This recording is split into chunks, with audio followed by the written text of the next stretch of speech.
What's up, weirdos, and welcome back to my channel. My name is Felicia, and today we're going to be talking about a children's movie from 1985, and that is Return to Oz.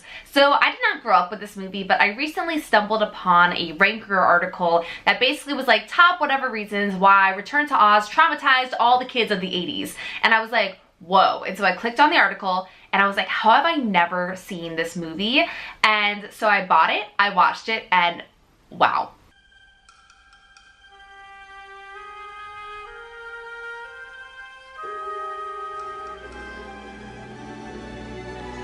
Oz. Dorothy Gale has come back. Keep an eye on him.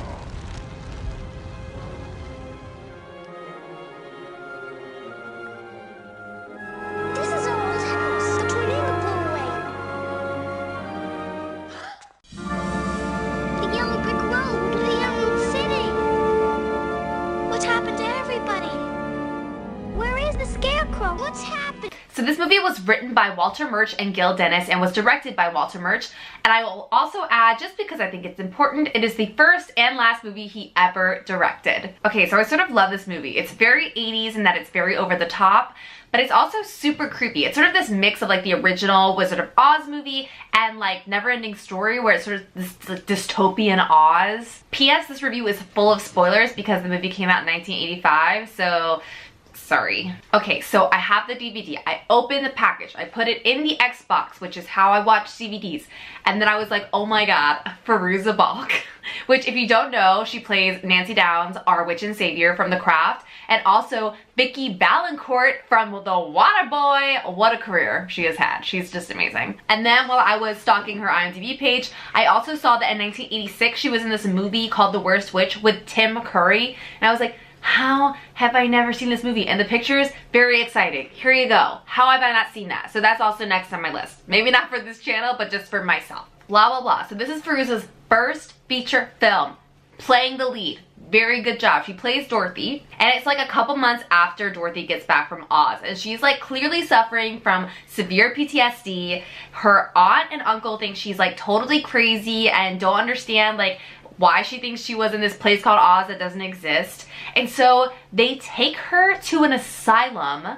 This is like crazy. They take her to an asylum where this doctor is going to give her electroshock therapy. And by the way, this movie was made for children by Disney. Like what is happening? Like this is a new kind of horror.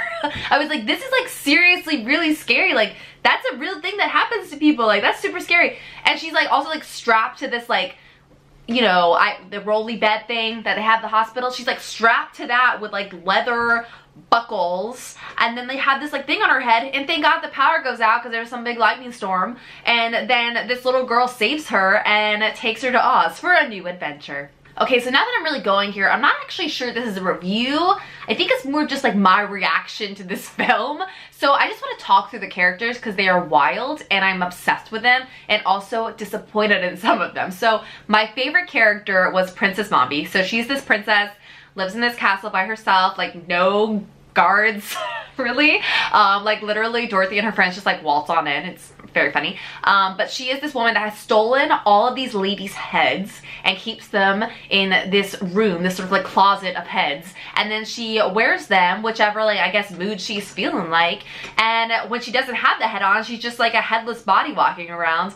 And I was like, that is amazing. It's very like, it's sort of like that Futurama thing. It feels sort of like Futurama, but obviously this is before Futurama. But it is very strange and kind of awesome. And now I'll just go ahead and say my least favorite character was the Scarecrow. Oh my god. So it's like, since Dorothy has been gone, Scarecrow became the king of Oz or whatever. And so basically they have this actor wearing what seems to be like if a high school had a Scarecrow mascot head. And I did look this up. Apparently he was supposed to have like animatronic facial features, but due to budget cuts, they just had multiple versions of this head that he would just put on that had different facial expressions, and the actor would just talk. It's really bad.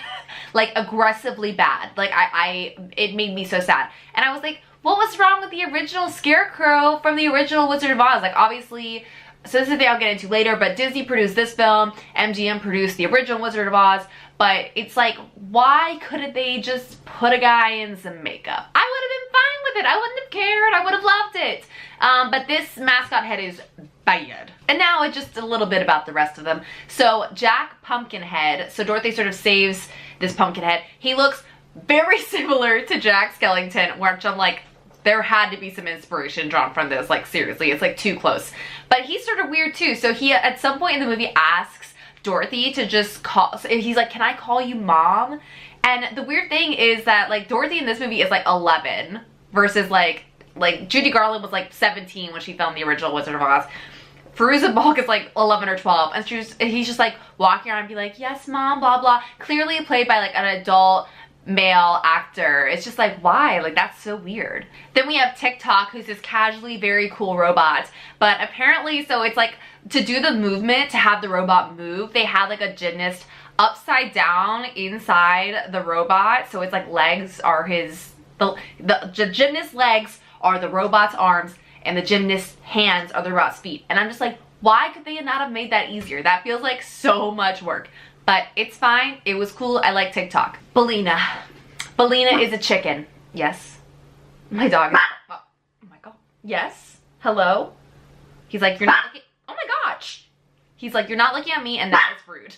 I think you're rude, Toby. I think you're rude. Polina is a chicken. I don't normally love chickens in general in movies as characters. Like, I don't know why, but Polina is pretty cool. She's like the sassy chicken, and she's like Dorothy's friend. Like, I don't know why Toto doesn't come with her. I thought, at first I was really disappointed, but then Polina was really cool. But like, what makes no sense, and I told you, spoiler city. So like, what is gonna defeat the evil of that's in Oz right now is a chicken. So basically, do I need to go through all this right now? I don't know. So basically, like, there's this gnome king who is cool and very like straight on Neverending Story.